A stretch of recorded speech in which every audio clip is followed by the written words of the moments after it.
rectangular component of electric field intensity.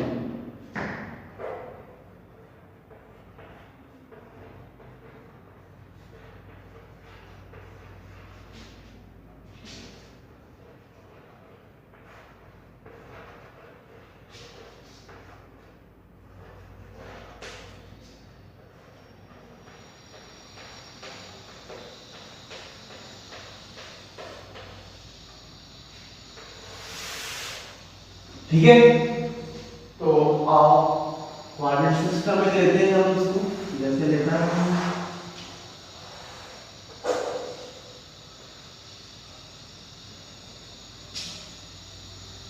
Suppose करो कि यहाँ पे ओरिजिन पे, इस कोऑर्डिनेट सिस्टम के ओरिजिन पे हमने एक चार्ज Q रखा और इसकी वजह से किसी पॉइंट P पे हमें क्या निकालना है, इलेक्ट्रिक फील्ड इंटेंसिटी कैलकुलेट करना है। ठीक है, तो चलो कोई बात नहीं, माना इस पॉइंट P का जो पोजीशन वेक्टर है बच्चों वो R है, R is position vector of point P and we have to calculate electric field intensity this point due to this charge Q.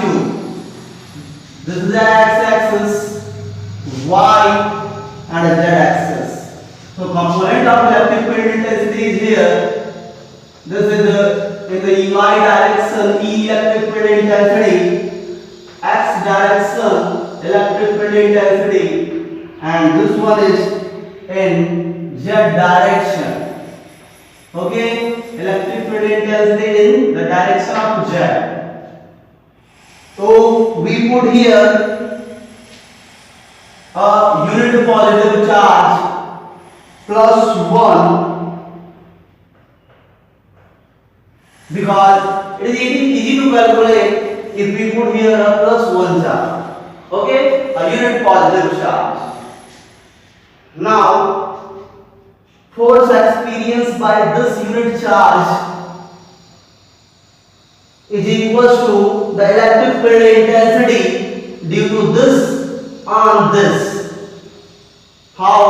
Now we are going to calculate it. तो आप देखिए electric field intensity क्या होगा point P पे इसकी वजह से। तो हम आसानी से लिख सकते हैं, वेक्टर फॉर्म में लिख सकते हैं।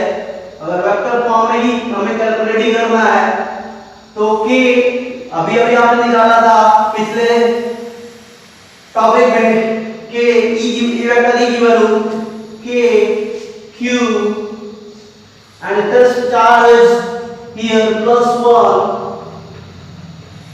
divided by the magnitude of distance r square. So what we write here, vector r square, and we must put a unit vector to show the direction of electric field intensity at this point. Now the unit vector is vector r.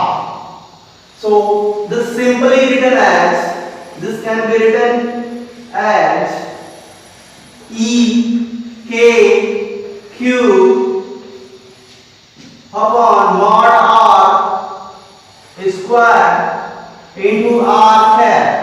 And we know the definition of unit vector r. What is the definition of unit vector r? When a vector is divided by its magnitude, then we get the unit vector. It means the above equation can be written as k q upon mod r cap square into vector r divided by magnitude vector r. So this can be written as vector E equals to k q, देखो mod r का square है और ये mod r पे power 1 है. When base is same then power is added, you know well. Now this can be written as vector r mod to power 3 and unit vector नहीं, अब simple vector हो r. ठीक है, This is the equation written in the vector form. Okay अब देखो बच्चों, अगर आपने फर्स्ट ईयर में वेक्टर को अच्छे से पढ़ा है तो रेक्टेंगुलर कंपोनेंट निकालने में कोई दिक्कत होने वाला नहीं है, ठीक है। अगर नहीं पढ़ा है तो ध्यान से देखो पूरा का पूरा लेक्चर है सही से, ठीक है। देखो वेक्टर आप पिछले क्लास में जो हमने पढ़ा है उसको दिमाग में रहना बहुत जरूरी है। कैसे? वेक्टर आर क्या है, वेक्टर आर को कैसे लिख सकते हो? तो आई cap x, j cap Y, के कैप जेड, ठीक है। तो मॉड आर क्या होगा? मॉड आर अगर लिखना चाहो तो क्या होगा? तो मॉड आर जो होता है वो x square plus y square plus z square to the power 3/2। अब यही तक नहीं, अगर कोई वेक्टर ई लिखा है तो क्या करोगे? तो वेक्टर ई को आप क्या लिख सकते हो? I cap E x, j cap E y and k cap E z, ये लिख सकते हो आप, ओके। तो इन सारे टर्म्स का इस्तेमाल आप करोगे इस इक्वेशन नंबर 1, ठीक है। और जब करोगे तो वेक्टर फॉर्म में लिखने की बहुत करीब आ जाओगे। तो ऐसे लिखेंगे, now we use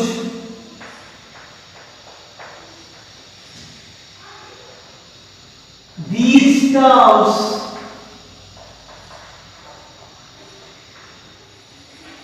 in equation 1, we get what we get,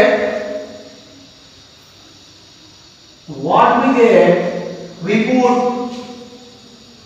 I cap ex, j cap ey, k cap ez at the place of vector e. Now this can be written as I cap ex, j cap ey, k cap ez, and this is equals to k q, and at place of vector r what we write? We write I cap x plus j cap y plus k cap z. I cap x, j cap y, k cap z. And at the place of mod vector rq, what we write? X square plus y square plus z square to the power 3/2.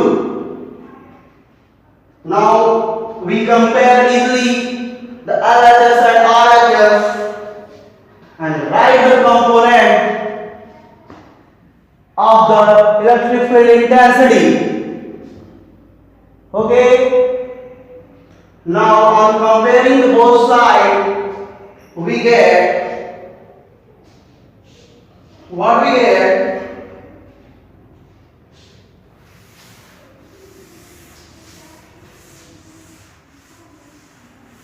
When we compare both sides, then what we write? Ex.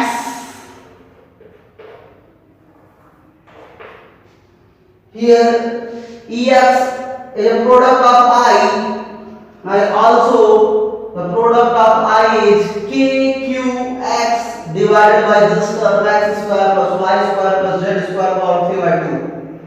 यहाँ देखो Ex जो है I cap के साथ है, तो इस side आप देखोगे तो I कैप के साथ कौन है? KQ multiplied by this x and divided by this x square plus y square plus z square divided 3/2. तो Ex क्या आया? साफ साफ दिख रहा है KQ into x divided by x square plus y square plus z square to the power 3 by 2. This is electric field intensity in x direction due to this charge q. Similarly, electric field intensity in y direction EY, यहां देखो EY J के साथ है, तो यहां पे J के साथ कौन होगा, Y है, और ये KQ upon this term multiply होगा इसमें, तो KQ upon x square plus y square plus z square to the power 3 by 2 multiplied by 1. So EY is nothing but KQ y divided by x square plus y square plus z square to the power 3 by 2. This is a component of electric field intensity in y direction. So similarly we write the component of electric field intensity in z direction as kq into z divided by x square plus y square plus z square to the power 3 by 2. That's all about the component of electric field intensity in rectangular form.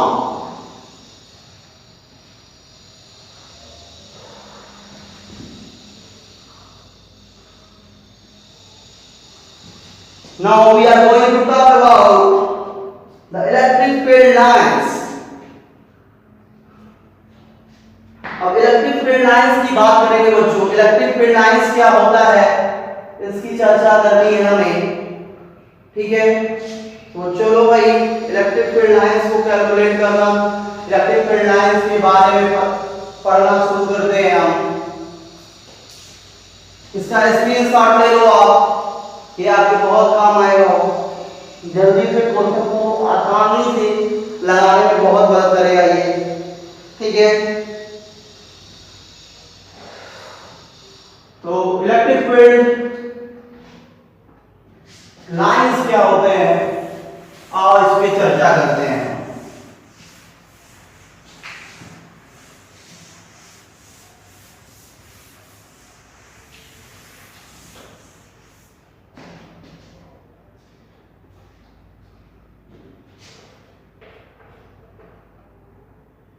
Electric field lines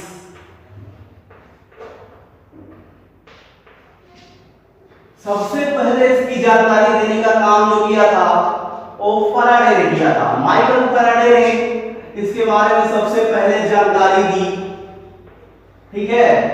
और इसने इसका theoretical concept बताया electric field lines को calculate करने का.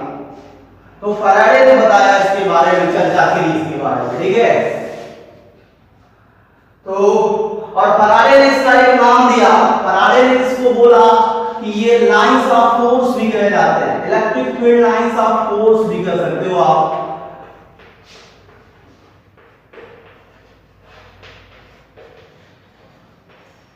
ये क्या क्या होता है इसका डेफिनेशन देखते हैं, ठीक है. ये पाथ होता है, it may be curve, it may be straight. एक पाथ होता है, हो सकता है कर्व हो सकता है वो स्ट्रेट हो. जब इसके किसी भी पॉइंट पे आप मान लो इलेक्ट्रिक फील्ड लाइंस ऐसे गई है, ठीक है, तो इसके किसी पॉइंट पे आप अगर टेंजेंट खींच दोगे तो जो टेंजेंट होगा वो उस पॉइंट पे इलेक्ट्रिक फील्ड इंटेंसिटी को के डायरेक्शन को बताएगा. अगर ये पॉइंट ए है तो this is the direction of electric field intensity at point A. अगर ये पॉइंट बी है तो इलेक्ट्रिक फील्ड इंटेंसिटी का डायरेक्शन इस पॉइंट पे ये टेंजेंट बताएगा. तो आप समझ गए होंगे it is a path straight or curve such that tangent to it at any point give the direction of electric field intensity. Okay, क्या it is a path straight or curve such that tangent to it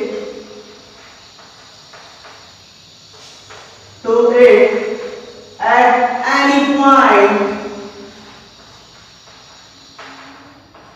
gives the direction of electric field intensity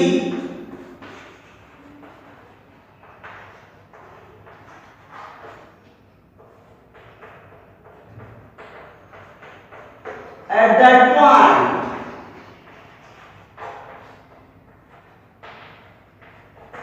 ठीक है, ये बात हो गई electric field lines के बारे में।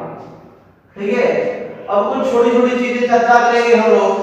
जैसे पहला पॉइंट देखो, अगर कोई पॉजिटिव चार्ज है तो पॉजिटिव चार्ज से हमेशा फील्ड लाइंस नॉर्मली परपेंडिकुलरली बाहर की तरफ निकलती हैं, और अगर इनको मीडियम मिले तो ये इनफाइनाइट को भी चली जाती हैं।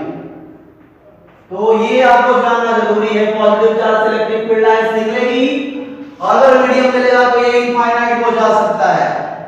दूसरी बात, अगर कोई नेगेटिव चार्ज है तो इलेक्ट्रिक फील्ड लाइंस इसको अंदर को जाती है, परपेंडिकुलरली अंदर की तरफ इंटर करती है। ठीक है, इनफाइनाइट से अंदर की तरफ भी आ सकता है अगर मीडियम प्रोवाइडेड है तो नेगेटिव चार्ज के इलेक्ट्रिक फील्ड लाइंस नॉर्मली अंदर की तरफ आती है। ठीक है, ये दो बातें हो गई। और तीसरी बात अगर मैं कर दूं बच्चों, तो तीसरी बात ये है, अगर दो सेम चार्ज आप ऐसे रख दोगे तो ये एक दूसरे को रिपेल करता है, तो इसका फील्ड लाइन डायग्राम कैसा होगा आप देखो। इलेक्ट्रिक फील्ड लाइन तो इससे परपेंडिकुलर निकलेगा और इससे भी परपेंडिकुलर निकलेगा, लेकिन आगे रिपल्सन की वजह से कुछ इसका पाथ ऐसा हो जाएगा, इसका पाथ कुछ ऐसा हो जाएगा। तो फील्ड लाइंस डायग्राम जो दो सिमिलर चार्जों के लिए, सिमिलर का मतलब मैं आपको बता दूं, दोनों का मैग्नीट्यूड भी मैंने यहाँ पे सेम लिया है। मैग्नीट्यूड दोनों का क्या है, प्लस क्यू। तो ये डायग्राम आपको नजर आएगा इलेक्ट्रिक फील्ड लाइंस का बच्चों।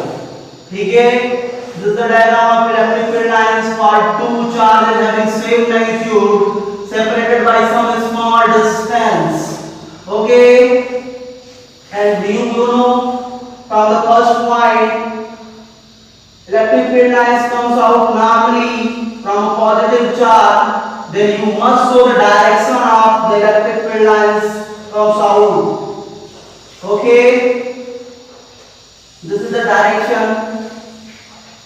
This shows electric field lines comes out from the positive charge, and this also shows the field line diagram for two charges having same magnitude separated by some small distances.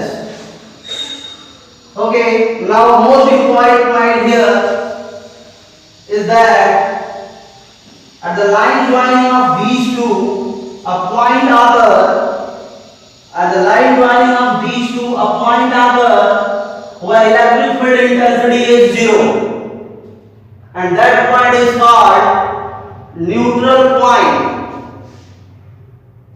Okay, if the magnitude is same, the magnitude of these two charges is same, then this neutral point lies at the midpoint.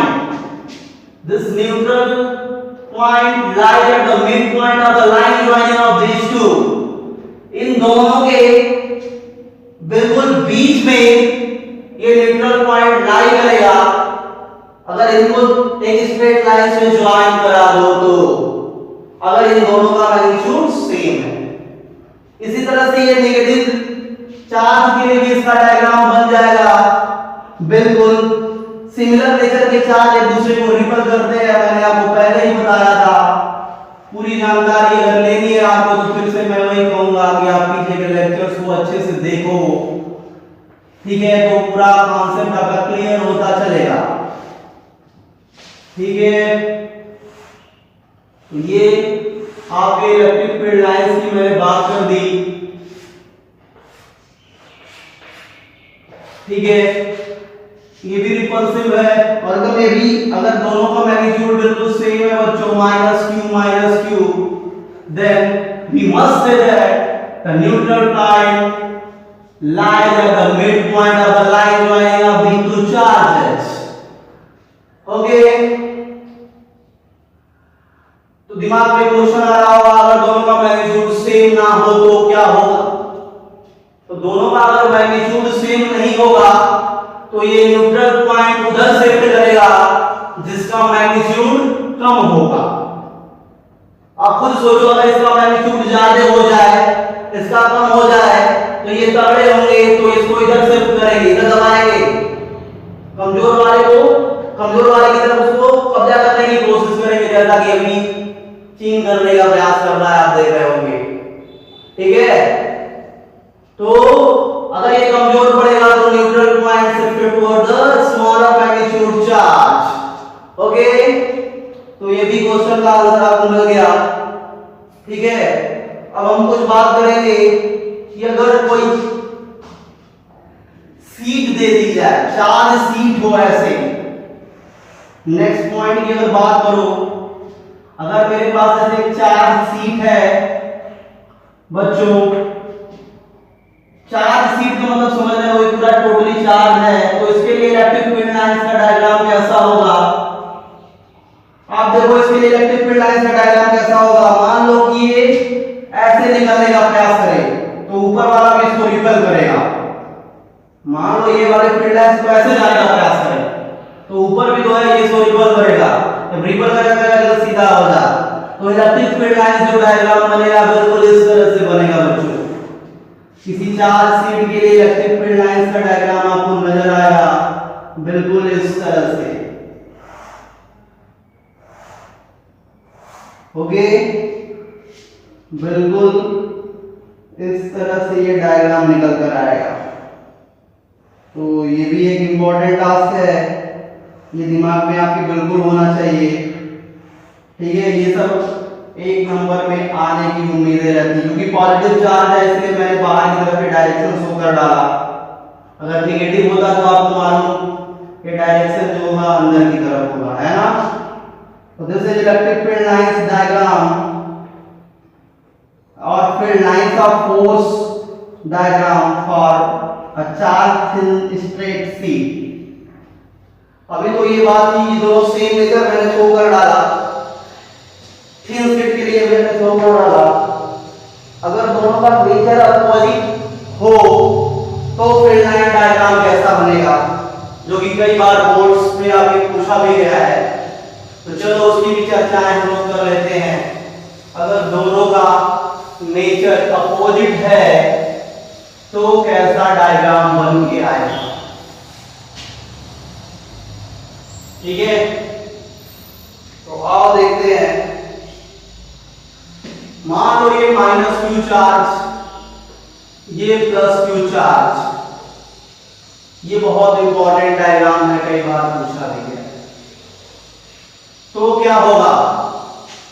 तो देखो सबसे important result यहाँ ये निकलता है, electric field lines हमेशा positive charge से निकलेगी और निकलेगी परपेंडिकुलर ही, ये ध्यान रखना, और टर्मिनेट होगी नेगेटिव चार्ज पे, और वो भी परपेंडिकुलर ही इंटर करेगी। निकलेगी यहां से तो भी परपेंडिकुलर, जाएगी इसमें तो भी परपेंडिकुलर।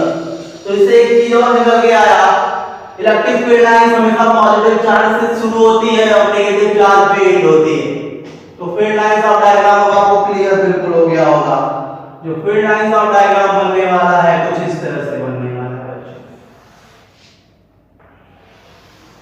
जितना ये खींच पाता है खींच लेता है बच्चों अपनी तरफ, ठीक है, और बाकी के जो होंगे वो किधर निकल जाएंगे? ऐसे निकल जाएंगे, ऐसे निकल जाएंगे। इस तरह से ये डायग्राम बन के आएगा। बाकी के जो निकलेंगे जाएंगे ऐसे फिर वापस। This is electric field lines diagram when two charges having same magnitude but opposite nature placed at some small distance, and this is the most important electric field lines diagram out of all these. Okay, that all about the field lines diagram of the charges. Okay, and the most important question asked in many board examinations: when two lines intersect each other, when two lines intersect each other,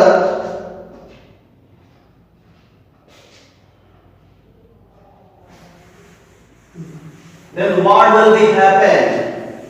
Then what will be happen when two field lines intersect each other? Is it possible or not?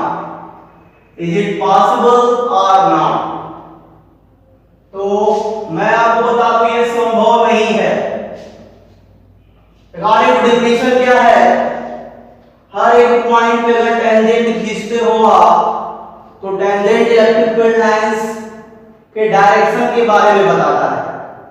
अगर ये दोनों intersect करेंगे, दो field lines intersect करेंगे तो एक ही point पे दो डायरेक्शन निकल कर आ जाएगा, जो कि असंभव है। क्यों? क्योंकि इलेक्ट्रिक फील्ड लाइंस एक वेक्टर क्वांटिटी है। अगर वो वेक्टर है तो उसके पास एक पर्टिकुलर डायरेक्शन होता है, तो ये इसको फुलफिल करेगा। तो एक पॉइंट पे दो डायरेक्शन ये असंभव होगा।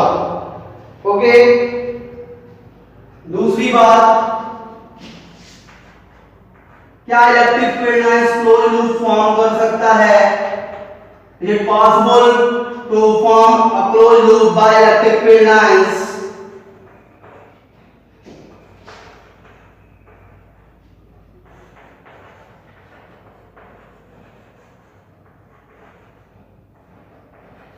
तो जी बिल्कुल नहीं फॉर्म करेगा। Electric field lines close loop form नहीं करेगा। क्यों? ये सब एक नंबर क्वेश्चन है, आए हुए क्वेश्चन इसमें बता रहा हूं। क्योंकि इलेक्ट्रिक फील्ड लाइन हमेशा अभी अभी आपने पढ़ा है पॉजिटिव से शुरू होता है और नेगेटिव पे एंड होता है। तो लूप तो तब फॉर्म करता ना जब पॉजिटिव से शुरू होता है और पॉजिटिव पे ही खत्म होता। ठीक है, तो ये रीजन होगा electric field line start from positive and it's at negative charge, so it is impossible to form a loop by electric field lines. Okay, तो ये सब चीजें थी जो मैं आपको बताना चाहता था। ये पूरी चर्चा थी इलेक्ट्रिक फील्ड लाइंस पे और इलेक्ट्रिक फील्ड इंटेंसिटी के रेक्टेंगुलर कंपोनेंट पे। ठीक है, तो ये आज की चर्चा यहीं पे मैं खत्म करता हूँ। ओके।